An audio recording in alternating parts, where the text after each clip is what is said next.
आपको जी जी। उम्मीद दिख रही है कि कुछ होगा या सिर्फ हंगामा होगा?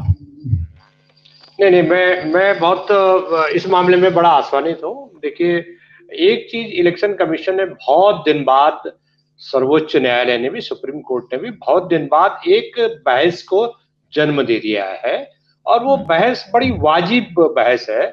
और इससे सुप्रीम कोर्ट का कोई फायदा नहीं हो रहा है कि सुप्रीम कोर्ट में कोई, इससे कोई जजों के वेतन बढ़ जाएंगे या भत्ते बढ़ जाएंगे।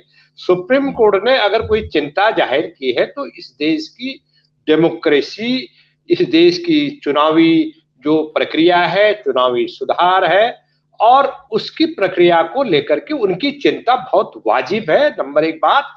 नंबर दूसरी बात कि अगर आप पारदर्शी चुनाव प्रणाली की बात करते हैं, आप अगर देश में स्वतंत्र और निष्पक्ष चुनाव की बात करते हैं, आप भारत के संविधान के अनुसार देश में सरकारों के निर्माण और विघटन की बात करते हैं, तो आपको वो व्यक्ति जो उस सर्वोच्च पद पर बैठ रहा है, जो इलेक्शन कमीशन नियुक्त होता है, और कुछ समय बाद वो इतना दो साल बाद, 3 साल 4 साल बाद वो मुख्य चुनाव आयुक्त भारत का बन जाता है, बहुत जिम्मेदार संवेदनशील पद पर पहुंच जाता है। और जब ऐसा होता है कि वो सत्ता पक्ष का जब चुनावी प्रक्रिया होती है तो वो अपनी आंखों पर पर्दा डाल देते हैं, शिकायतें होती हैं, बेजा सरकारी मशीनरी का इस्तेमाल होता है, उस सत्ताधारी पक्ष के केंद्र में हो चाहे राज्यों में हो, वो बेजा इस्तेमाल, अंधाधुंध बेजा इस्तेमाल जब वो करते हैं, उस पर मुख्य चुनाव आयुक्त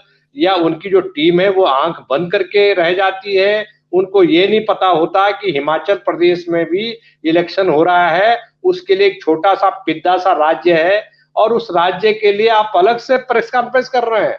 और अब उसके बाद जब आप पूरा एक छूट दे रहे, खुली छूट, चलो जो मर्जी करो, रामलीला हो रही है कि आप चलो जो रावण बध, जो विभीषण बध, कुंभकर्ण बध जो करना है वो कर डालिए, और आप उसके बाद आप चिंता मत कीजिए। तो ये जो चीजें हो रही, इससे हमारी जो चुनाव प्रणाली की पर जो सवालिया निशान लग रहे हैं, और आम आदमी के मन में, जिसके लिए ये लोकतंत्र का गठन है, जिसके लिए ये लोकतांत्रिक व्यवस्था है, उस आदमी के मन में, वो जो अंतिम आदमी है, जो हमारी तरह आपकी तरह अपनी विचार की अभिव्यक्ति करने में असमर्थ है, उसे पता भी नहीं है। तो ये किसकी जिम्मेदारी है? ये हमारी सबकी जिम्मेदारी है, चाहे वो वकील साहब हो, विराग गुप्ता सरीखे प्रबुद्ध वकील हो, चाहे वो पत्रकार हो हम जैसे छोटे मोटे, या जो संसदीय प्रणाली में हम देख रहे हैं कि तमाम संस्थाओं का अवमूल्यन हो रहा है, चाहे वो भारत की संसद हो, चाहे वो चुनाव प्रणाली हो, चाहे वो सूचना आयोग हो भारत का, चाहे राज्यों के जो सूचना आयोग हो।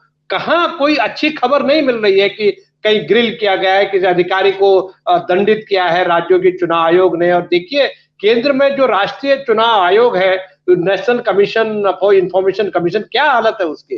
कोई अपॉइंट हुआ है? वो ढेरों ढेर पड़ी हुई है, कोई इंफॉर्मेशन कुछ नहीं है। तो ये चुनाव आयोग जो सूचना कानून बनाया है भारत सरकार का, और सूचना का अधिकार को जो कानून बनाया है, उसका कानून का पालन कहीं नहीं हो रहा है। भारत सरकार ने वो नियम कायदे बना रखे हैं, लेकिन पालन कहीं नहीं हो रहा है। भारत सरकार ने हर चीज का कानून भारत के संसद ने बना रखे हैं, लेकिन कानून की अवमानना का, जो जिसको कहते हैं कि उन कानून पर वज्रपात, कानूनों का चीरहरण, हम संसद के भीतर, संसद के बाहर, सुप्रीम कोर्ट के भीतर, संसद सुप्रीम कोर्ट के बाहर, हाई कोर्ट में, राज्य सरकारों में, केंद्र सरकार के मंत्रालयों में देख रहे हैं, और पुलिसिंग सिस्टम किस तरह से काम कर रही है, सब कुछ हो रहा है। तो मुझे ये लग रहा है कि ये जो बहस है, ये बहस इस मायने में सार्थक है कि बहुत उपयोगी सुझाव आए हैं विराग गुप्ता साहब की वजह से, के क्षेत्र से, उनकी ओर से,